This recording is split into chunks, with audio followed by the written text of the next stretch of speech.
ഒരു ചെറുപ്പക്കാരൻ്റെ കയ്യും പിടിച്ച് റോഡ് സൈഡിലൂടെ ഇങ്ങനെ നടന്നു പോകുമ്പോൾ ഒരു വീടിൻ്റെ മുന്നിലെത്തിയപ്പോൾ ഇവനൊരു ചെറിയ പരുങ്ങൽ. ഞാൻ ശ്രദ്ധിച്ചു. അവിടെ വീട്ടുകാരൻ എഴുന്നേറ്റ് ഉസ്താദ് ഒരു മിനിറ്റ് എന്ന് പറഞ്ഞ് ഇറങ്ങി വരുന്നത് കണ്ടു. ഇവൻ പെട്ടെന്ന് എൻ്റെ അടുത്ത് നിന്ന് എസ്കേപ്പായി. അദ്ദേഹം വന്നുകൊണ്ട് ചോദിച്ചു, അത് ഇന്ന ആളല്ലേ? അതെ. അപ്പോൾ ഇവർ തമ്മിൽ കുടുംബമുണ്ട്. അത് കഴിഞ്ഞ് പിന്നെ അദ്ദേഹത്തിൻ്റെ നെഗറ്റീവ് വർഷമാണ്. അവനെക്കുറിച്ച് ഒരുപാട് നെഗറ്റീവുകൾ. ഒരു മനുഷ്യനെ അവൻ്റെ മുഖത്ത് നോക്കാൻ കഴിയുമോ? എന്താ അവൻ്റെ ഒരു കോലം, ഒരു പേക്കോലം, അവൻ്റെ മുടിയും തലയും ഒക്കെ പാടെ ഒരു മനുഷ്യൻ്റെ കോലത്തിൽ നടന്നുകൂടെ ഈ കുട്ടികൾക്കൊക്കെ എന്ന് തുടങ്ങിയിട്ട് അവനെ ശൈത്താനും അതിൻ്റെ അപ്പുറവുമാക്കുന്ന രീതിയിൽ, ഏറ്റവും വൾഗറാകുന്ന രീതിയിൽ അദ്ദേഹം സംസാരിച്ചു.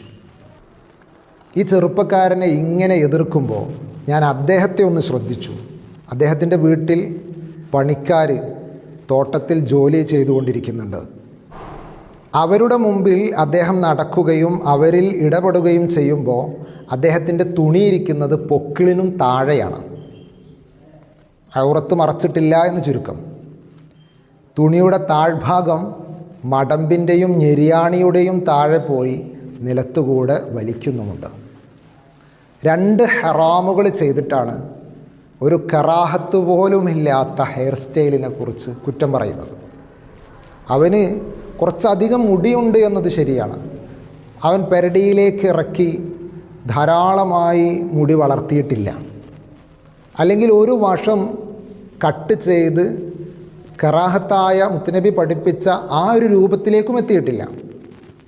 മുടി അധികമുണ്ട് എന്നതുകൊണ്ട് മാത്രം ആ മകനെ വിമർശിക്കുന്ന സമയത്ത് ഇദ്ദേഹം ചെയ്തിരിക്കുന്നത് പ്രത്യക്ഷത്തിൽ തന്നെ 2 ഹറാമുകളാണ്.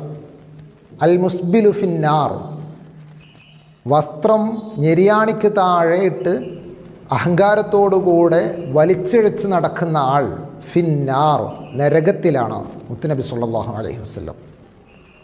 ആ നടത്തം ഇസ്ലാമികമല്ല എന്ന് ഇസ്ലാമിൻ്റെ ഫിഖ്ഹി പണ്ഡിതന്മാർ ധാരാളം സ്ഥലങ്ങളിൽ ഉദ്ധരിച്ചിട്ടുണ്ട്. ഔറത്ത് മുട്ടിൻ്റെയും പൊക്കിളിൻ്റെയും ഇടയിലുള്ള മുഴുവൻ ഭാഗവുമാണ് എന്ന് എല്ലാ മുഅ്മിനീങ്ങൾക്കും അറിയാം. അവിടെയും ഹറാമ് വന്നിട്ടുണ്ട്. ഇതെല്ലാം പ്രദർശിപ്പിച്ചുകൊണ്ട് ഇപ്പോൾ അദ്ദേഹം നിൽക്കുന്നത് റോട്ടിലാണ്. റോട്ടിലൂടെ പോകുന്നവർക്കൊക്കെ ഔറത്ത് പ്രദർശിപ്പിക്കുന്നുണ്ട്.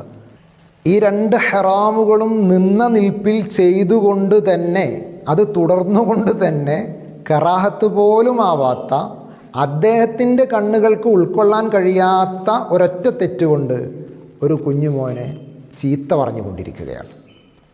എന്താണ്? ഇതാണ് നമ്മുടെ അവസ്ഥ. മറ്റുള്ളവരുടെ തെറ്റുകൾ കാണാൻ ഭയങ്കര ഉഷാറാണ്. പക്ഷേ നമ്മിലേക്കൊന്ന് നോക്കാൻ, നമ്മെക്കുറിച്ചൊന്ന് ചിന്തിക്കാൻ, നമ്മുടെ തെറ്റുകൾ കണ്ടുപിടിച്ച് അതൊന്ന് പരിഹരിക്കാൻ ശ്രമിക്കാൻ നമുക്ക് സമയമില്ല. ആരാണ് ഒരു തെറ്റും ചെയ്യാത്തവരായിട്ടുള്ളത്? മഅ്സൂമീങ്ങളായ പ്രവാചകരും മഹ്ഫൂദീങ്ങളായ ഔലിയാക്കളും കഴിഞ്ഞാൽ സാധാരണ മനുഷ്യരാകുന്ന നമ്മളെല്ലാവരും തെറ്റ് ചെയ്യും. അത് മനുഷ്യ സഹജമാണ്. ആ തെറ്റ് കാണുമ്പോൾ എന്താണ് ചെയ്യേണ്ടത്? വ്യക്തിപരമായി അത് തിരുത്തി കൊടുക്കുക. ആളുകളുടെ മുമ്പിൽ വെച്ച് അവരെ വഷളാക്കുകയല്ല. അതിനപ്പുറം നമ്മൾ നമ്മുടെ തെറ്റുകൾ എന്തൊക്കെയുണ്ട് എന്ന് ഒന്ന് ആത്മപരിശോധന നടത്തുക. അല്ലാഹു തൗഫീഖ് നൽകട്ടെ. അസ്സലാമു അലൈക്കും.